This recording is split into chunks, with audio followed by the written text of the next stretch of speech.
In this lesson today, we're going to do some printmaking. It's called monoprinting or transfer printing.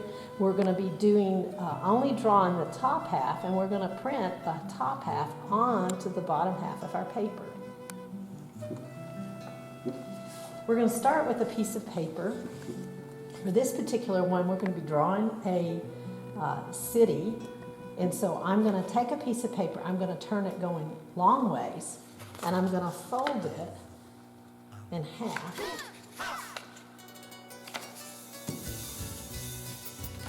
And that gives me the line. I'm not going to do any coloring or drawing on the bottom part of my line. I'm going to start and I'm going to color the top end yellow and then some orange, and I'm going to color that all the way down to that line.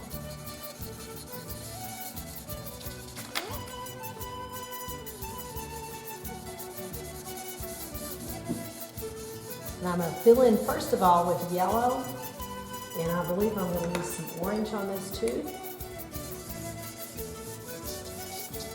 And then after I color it in really good, I can decide how evenly and how strong I want it to look. Sometimes I can come back with that other yellow, and I'm going to color right on top to make those colors. You can see they're starting to blend a little more. And I'm thinking about a sky. I'm going to try and maybe keep my lines going in the same direction. Here's an example I've already got finished, and I'm ready to start adding my city. So I'm going to take a purple. I'm going to just leave those right there, and I'm going to think about what my city might look like. And this is up to you. I'm just going to start drawing some buildings. I'm going to draw with my marker. And I'm going to just start adding different ways. I like to make the heights a little bit different. Some of them really tall, some shorter.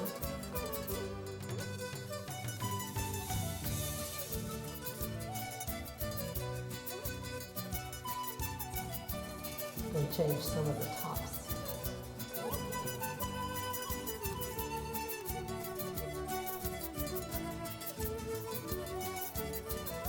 Now I'm going to come back in and I'm going to color but leave some of the orange showing. I want those to look like in the window, so I'm going to draw some lines that go straight up and down. That's vertical lines. Might be one right up the edge here. I might even curve my lines. Think about all the different kinds of ways I could leave the lights in the different pictures.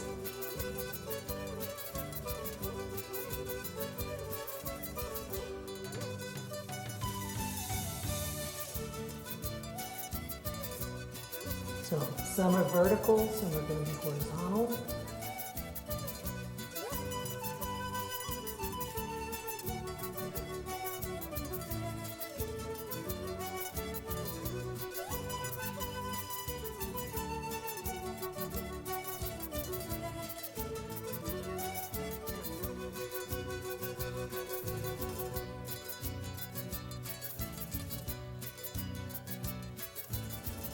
The main thing is that it looks like maybe I've got buildings with lots of windows. I might even here. I'm going to try and make sure that they don't look wobbly. So I'm going to take my time. And I want to end with a nice purple line at the bottom. That'll help when we go to do the transfer.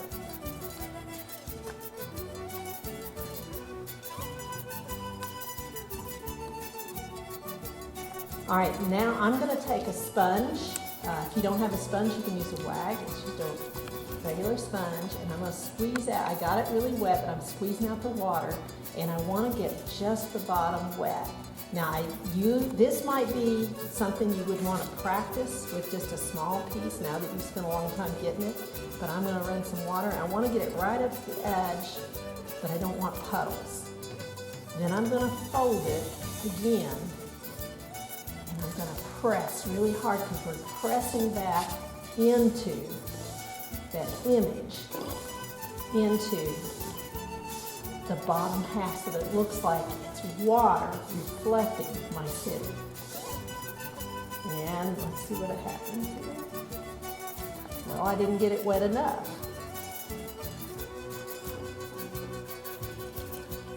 Try again. Sometimes I can do a second run, sometimes it doesn't work. Now, we're going to try it. That's what art is about. It's about experimenting. I'll try it again, see if I got it wet enough.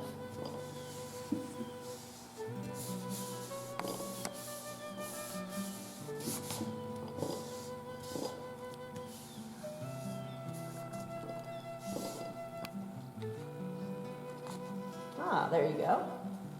So you can see how we now have the image of my city reflected in the water. Now if you want to make it look like it's, and you can see how getting that water right up to the purple line is a good thing.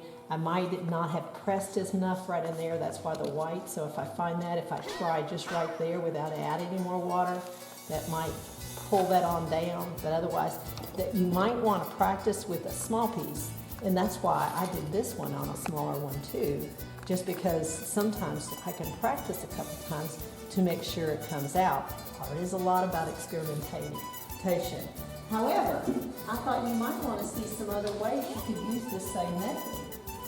What if you thought about the same thing, and this time I drew a swan on the water. Again, I folded my line there, and then when I go to print, you can end up with something that looks like that. There's the swan in the water in the bottom.